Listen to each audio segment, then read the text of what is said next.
Hi, welcome to Bonds After Baby. I'm LMFT Evie Empress, and I'm here to help you and your family relationships experience more relief and connection during the stage of pregnancy, postpartum, and early parenthood. Remember to subscribe for my podcast here and on YouTube, and sign up to my email list on my website, bondsafterbaby.com, for free resources for your family.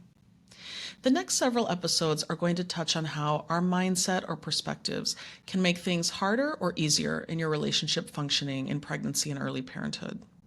In today's episode, I want to explain why conflict is actually a good thing. Yes, that's what I said. This is the episode I'll likely always be linking back to or referencing as an essential intro and mindset shift that helps with all relationship functioning and helps set the stage for healthy family dynamics. Conflict is often something people avoid dealing with. It's often seen as quote unquote bad or means that we're out of sorts or something's wrong, but it's really not conflict itself that's bad. It's more how conflict is dealt with. Changing our mindset about disagreements will help you and your relationships with others at a critical time in your family's life. After I delve into this topic, I'll offer 3 tips at the end of how to start shifting your perception and approach to disagreements or discord so your relationships can benefit from much more peace. I recommend all my podcasts for listening also with partners or family members, but this one for sure.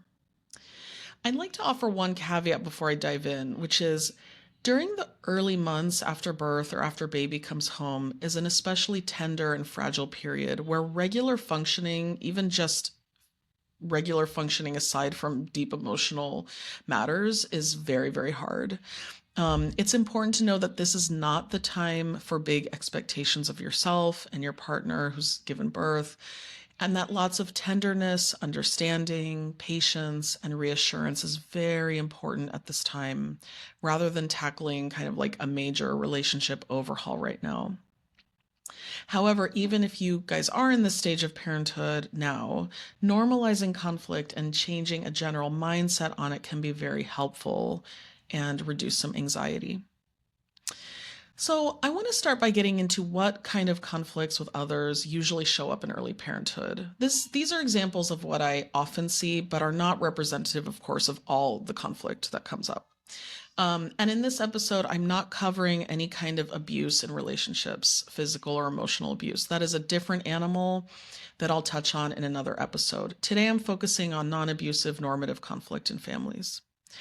So with partners, one of the big ones we always see is sharing the load, negotiating responsibilities and chores, co-parenting disagreements, differences in approach to parenthood, intimacy issues, whether that's sexual or just feeling close and bonded with your partner, navigating boundaries or relationships with in-laws, financial decisions, coping with any kind of other stressor together or mental health issues that are coming up during this time or longstanding mental health issues.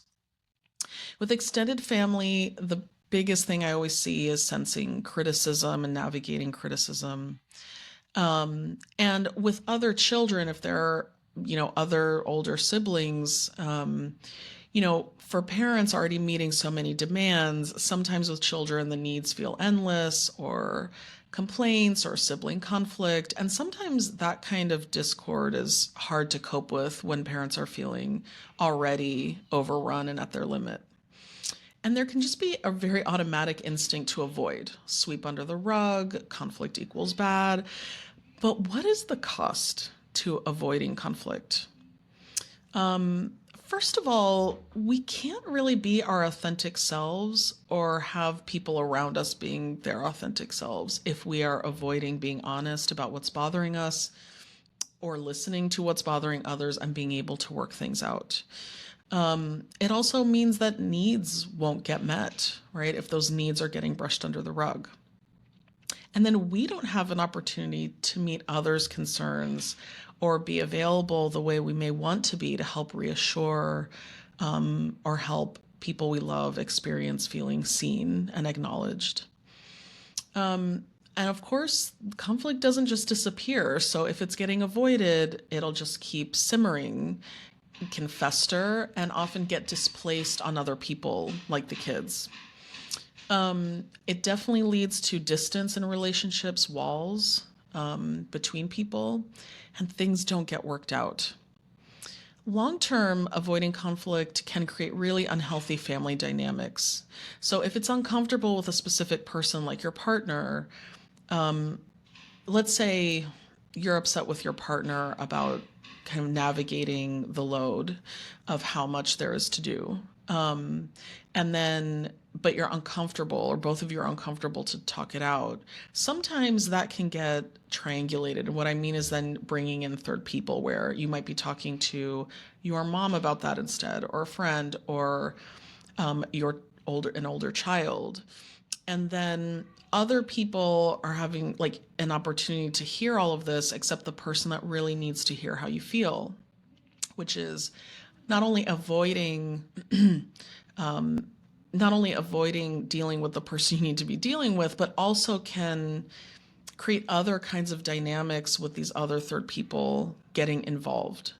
For children, especially, if they are hearing about matters that are really not for them to hear, or kind of stressors that are not for them to hold, they can get parentified, which is a technical term that basically means they start to feel responsible, overly responsible, and to get in a role of being responsible for parents' feelings or for logistical matters.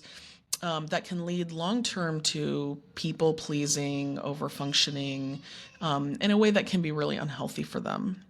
So I know that's looking like really down the road, but it really does set the stage, kind of how families choose to start dealing with things when young children come. Why do so many of us react to conflict as if it's a threat? There are endless reasons for this. If you want to think about your childhood, your parents' childhood, your partner's childhood and your parents' childhoods, how did their family deal with conflict? How did your family deal with conflict when you were a kid? How did you see your parents work things out, if at all? Or if you had a single parent, did you see them work things out with other family members or friends or people? Was that ever modeled for you?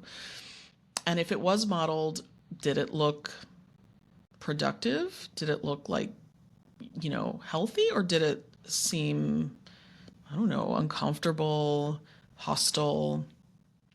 Were you allowed to bring up frustrations with your parent?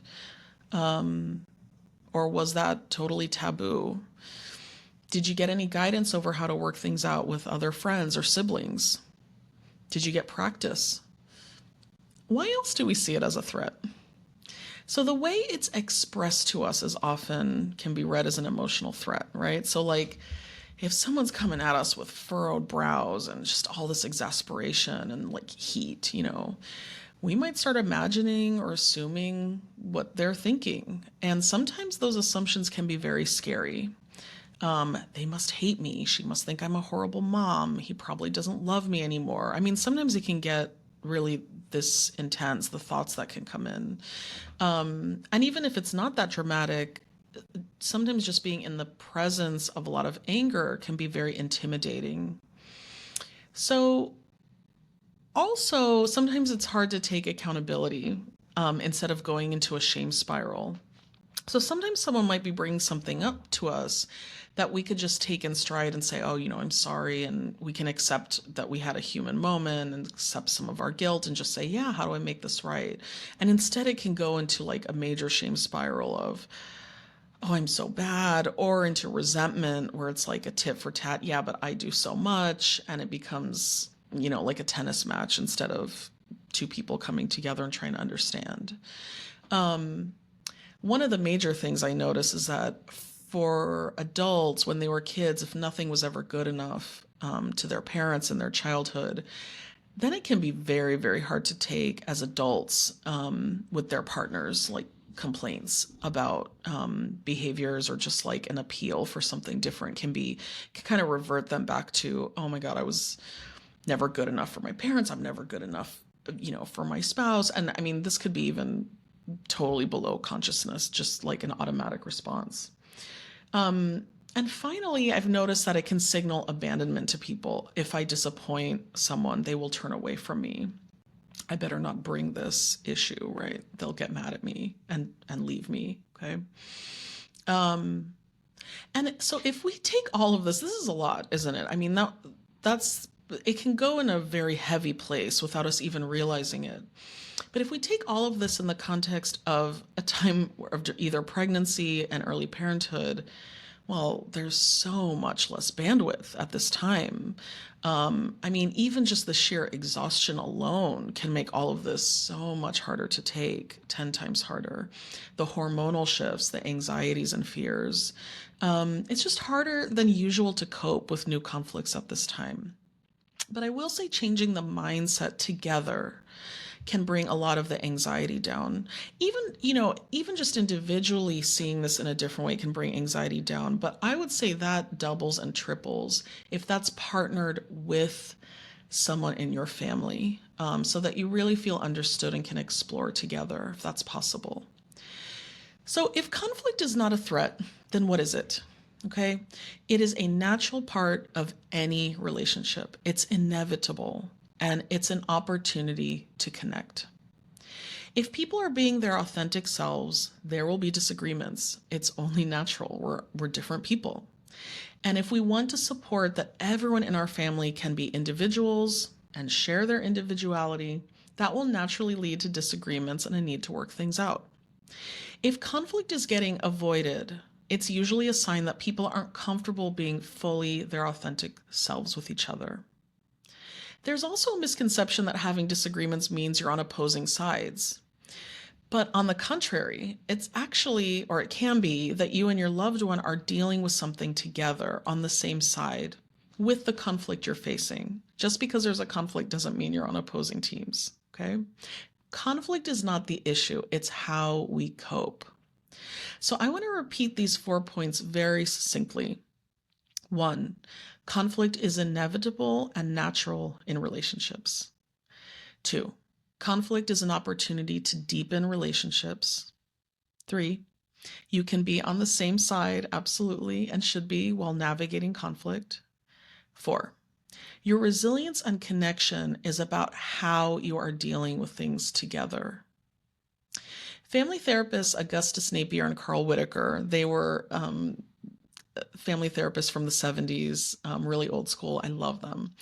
They said, we believe that people must struggle together, lover with lover, spouse with spouse, parent with child, and child with child. Well, why? Lots of reasons. Again, encouraging families to be authentic with one another, to respect their own individuality and needs, and to respect others' individuality and needs, which helps with building self-esteem and also empathy for others. There's a commitment to caring about one another's experience and feelings, even if you disagree, which can create a lot of intimacy and trust. Repairing hurts and working through conflict to get on the same page deepens bonds. On the other side of working through conflict, there's going to be a deeper connection. Also, it may be important that certain boundaries need to be set in place, and conflict gives an opportunity to start those conversations. It can help family members develop a deeper understanding of themselves and each other in the process of working through things. And it sets the stage for the way families and children cope. So if things, and in life, there will be more stressful moments in the future that are waiting for us. Or as a family's adapting to different developmental needs of kids, that it sets the stage for, okay, we've started to figure out how to do this. This is going to be easier, or we'll know what to do the next time something comes around that feels really hard.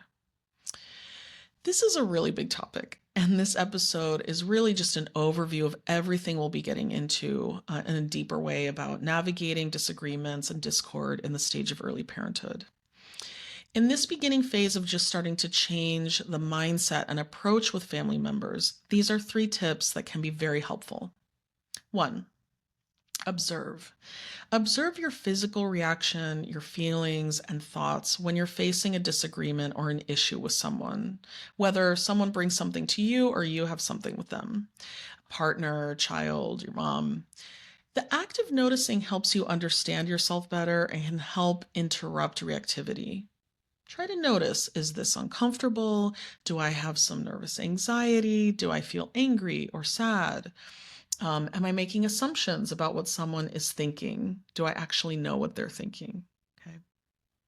2, start having conversations with your partner or your mom or anyone about how you approach conflict and why. Explore your experiences in childhood around disagreements and dealing with disappointment in relationships. Explore when it feels uncomfortable to face disagreements and disappointments, and when it has felt more comfortable. Try to understand yourselves and each other together. It's again, even just having these discussions is an opportunity to become closer. 3, start discussing how you, with your partner or family member, want to model conflict resolution for your kids. Acknowledge the impact your mode of relating will have on your children.